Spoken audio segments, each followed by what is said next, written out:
Jau, what's up, sveiki visi. Šiandien norim parodyti daiktus, kurie pas mane atkeliavo sausio vasario mėnesį. Ir dalis jų, nuo kurių pradėsiu, bus visiškai nesusiję nei su grožiu, nei su kosmetika, nei su mano kanalo tematika. Nusprendžiau pabandyti galbūt kažką naujesnio. Taigi, pradėkime. Visų pirma, įsigijau lęšius iš pinkyparadise.com, tuo parodyti, kaip jie atrodo ant mano akių ir parašau pavadinimą čia. Man jie tikrai patiko, nes jie yra ploni, patogus nešioti ir jų yra nedidelė kaina bei beprotiškai didelis pasirinkimas. Ateina maždaug per kelias savaitės. Iš tikrųjų labai mielai atrodė, kai atkeliavo tokiuose buteliukuose ir ką aš galiu pasakyti, kad šitie lęšiai tikrai stipriai padidina mano akis, jos atrodo netikros, išryškina mano natūraliai rudas akis, dar labiau padidina jas, o kai aš esu nedidelių akių savininkė, man jų reikia. Kuo didesnių ir kuo gražesnių, tai labai gražiai žiūrisi su tušu.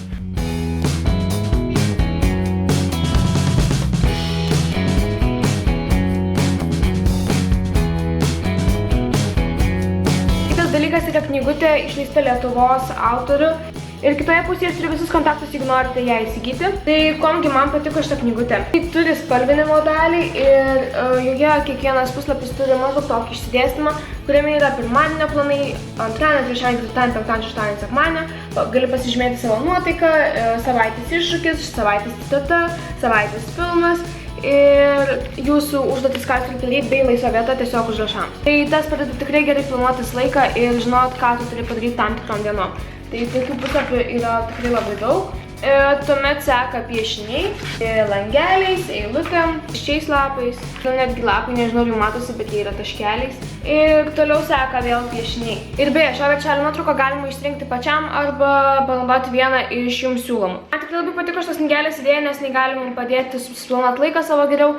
Ir galų gale čia gali irgi galima kažką papaišyti. Ta prasme, viskam yra skirta savo vieta ir tai padeda nepasimesti savo planuose. Man tiesiog patiko pati idėja, tai tokią knygelę tikrai rekomenduoju turėti, jeigu turite problemų planuojant laiką. Kitas dalykas, kurį įsigijau sausio pabaigoje, jis yra galbūt netikėtas, tai yra ukulėlė. Man šis dalykas žiauriai patinka. Tai yra mano šių metų atradimas. Aš į savo metų bucket listą užsirašiau, kad turiu per šiuos metus išmokti groti ukulėlę ir tiesiog sausio mėnesį, gal vidury, aš tiesiog nuėjau, įsigijau ją, sumokėjau apie 60 eurų tamstoj ir tikrai nesigiliu, nes tai yra kažkas nuostabaus. Su ukulėlė galima pagroti galybę dainų.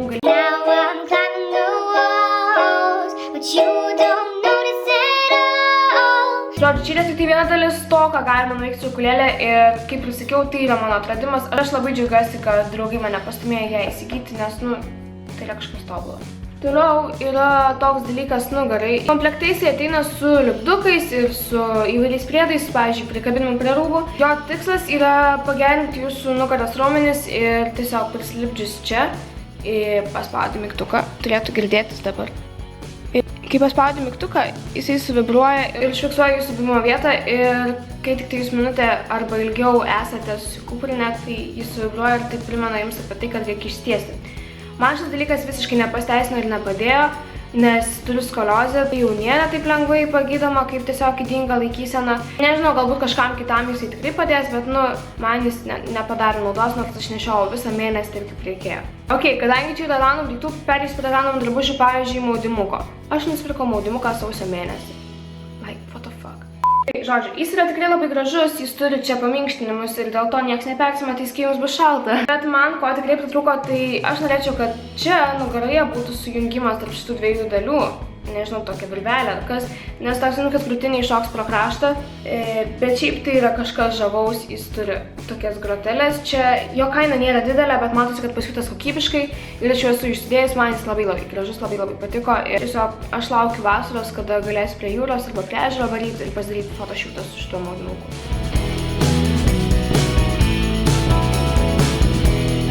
Toliau yra tokie žavūs pusiau permatomi marškinėliai, mačiau, kad Indrė tokius pačius turi. Tai po jais reikėtų nešioti juodus apatinius rūbus, bet šiaip jie tikrai labai gražus. Ir man asmeniškai tai yra must have drabužis, tiesiog iš tų rūbų, kurie sudaro bazę visų jūsų derinių ir panašiai. Tiek, kad jų, man atrodo, yra vienas dydis, tai aš sakyčiau, kad tas dydis atitinka M. Tai todėl manęs jie tokie apdribę, bet galima suderinti labai gražiai.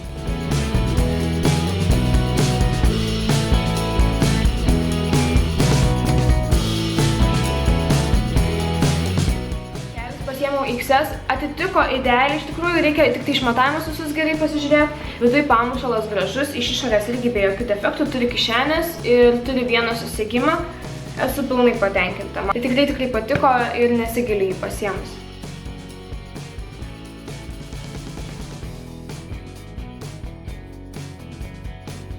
Džinsus, kuriais esu pilnai patenkinta, tik tiek, kad jeigu imčiau antrą kartą, tai imčiau didesnius, nes, man jie šiek tiek spaudžia, reikia, kad jie prasitampytų. Bet šiaip jų kokybė, kišenės, visa kita atėjo be jokių defektų ir man patiko.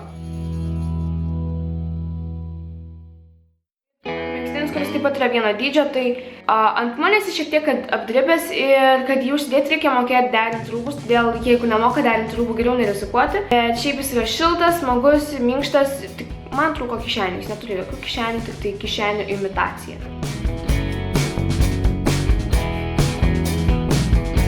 Ir paskutinis drabužis, nežinau, kas man darosi šį mėnesį, bet aš pasiėmus rūbų tokių, kurių paprastai nenešiodavau niekada. Tai turėtų būti suknelė, kuri yra praktiškai permatoma, todėl ją nešiočiau nebent į paplūdimį. Tai aš ją nešiosiu tikriausiai pavasarį su timpėm arba, nežinau, galbūt vasarą su šortais. Jinai tikrai žavi, jinai gražiai atrodo, bet jos medžiaga yra tokia sintetinė, nemaloni tiesiog. Čia parašyta, kad čia yra S dydis. Tai man jinai tiko, patiko, įdomus rūbas, nešiosim, žiūrėsim. Iš tikrųjų, nebuvo jinai labai brangi, todėl nusprendžiau, kad gal pats metas pabandyti kažką naujo savo drabužinį, nes pas mane vyroja pilki, balti, juodi ir bordiniai rūbai iš esmės.